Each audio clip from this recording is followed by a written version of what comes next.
So our next guests explore how Americans are feeling the impact of quarantine, whether they've contracted COVID or not. Joining us now, Special Projects Editor at The Atlantic, Ellen Cushing, and practicing internist, healthcare educator, and mental health advocate, Dr. Lucy McBride. Good morning to you both. Dr. McBride, I want to read from your Washington Post piece. You write this: month after month, we've been yearning to be done with enforced distancing, social isolation, and life in a more virtual reality. Now that the moment has arrived, as millions of Americans have been vaccinated and millions more will soon roll up their sleeves for it, this prospect is oddly disconcerting. Pre-COVID, my teenage kids talked about FOMO, fear of missing out. But upon re-entry, many of us will face something new: FONO, or a fear of normal. Trauma has a way of doing that to us. We've lost more than 500,000 lives in this country alone. We've suffered unprecedented economic, social, and emotional upheaval. And regardless of our individual pandemic experience, each of us has faced some level of loss, grief, and despair. So, Dr. McBride, talk about this a little bit more, because I think you've tapped into something that a lot of us are feeling. We're racing to get back to normal and then suddenly a little bit anxious about what that's going to feel like. Absolutely, Willie, and thank you so much for having me this morning. I'm delighted to be here and delighted to shine a light on the critical importance of addressing our mental health.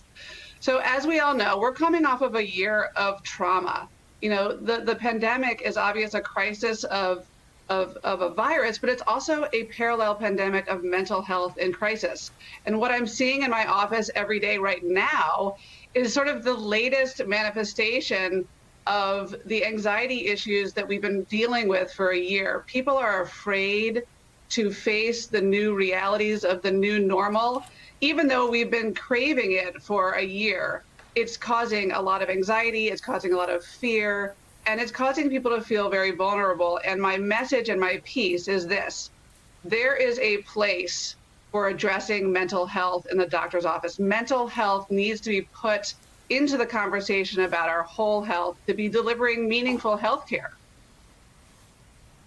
And Ellen Cushing, in your piece for The Atlantic, to take that to the next level, you talk about how the late stage of this pandemic could actually be interrupting or impacting cognitive function. What do you mean by that? You know, as Dr. McBride said, we've all, even those of us who have experienced a pandemic in relative comfort, haven't lost anyone, et cetera, we've all had the experience of being alive in a world overflowing with grief for the last year. And the doctors that I spoke to, the scientists that I spoke to, said that stress, anxiety, even low-level stress on a regular basis impacts cognitive function. So if you feel more forgetful, you're very much not alone. Yeah, you know, it's interesting, Ellen, in your Atlantic piece, you talk about that fog and asking yourself, well, what's it like? What's it like to go back out to a restaurant? What will it be like being with friends? I think about, it's so funny, I was talking to somebody at MSNBC yesterday who's from the South, and we were laughing about the fact, oh my God, in the South, you know, we're huggers. You go up to people, hey, how you doing? Good to see you. And we're just saying, I don't know that that's going to happen again. And you go through all the things that you used to do, and you're saying, well, what's that going to be like? And I love the story about where you talked to your friend who always had the stand-up dinners.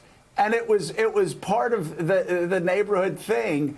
And it was so ingrained, and you went up to her and said, I can't wait to have the stand-up dinners again. And she said, what? What? And again, you talk about this fog. It really is going to sort of make re-entry into that normal world a little more challenging.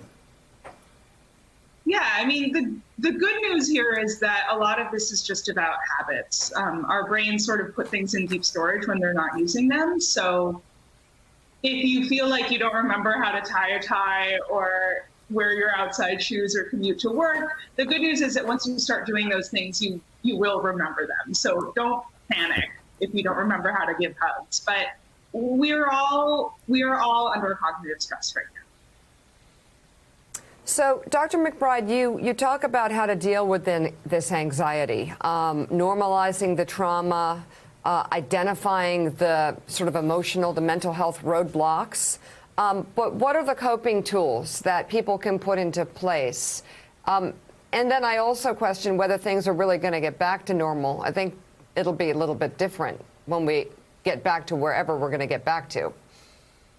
Right. So coping is critical. And the first thing is, as you say, we have to name this. We have to call this what it is. It's a trauma. So once you name the experience that we've all been through as a trauma, and we've all experienced trauma in some degree, whether it's losing a loved one to COVID-19 or losing your senior year in high school, we've all experienced some degree of loss. Thank you. Thank you. Thank you. Thank you very much. Thank all of you out there. Thank you as always. Thanks to at home. Thanks for watching. Thank you so much for letting us into your homes during these extraordinary times.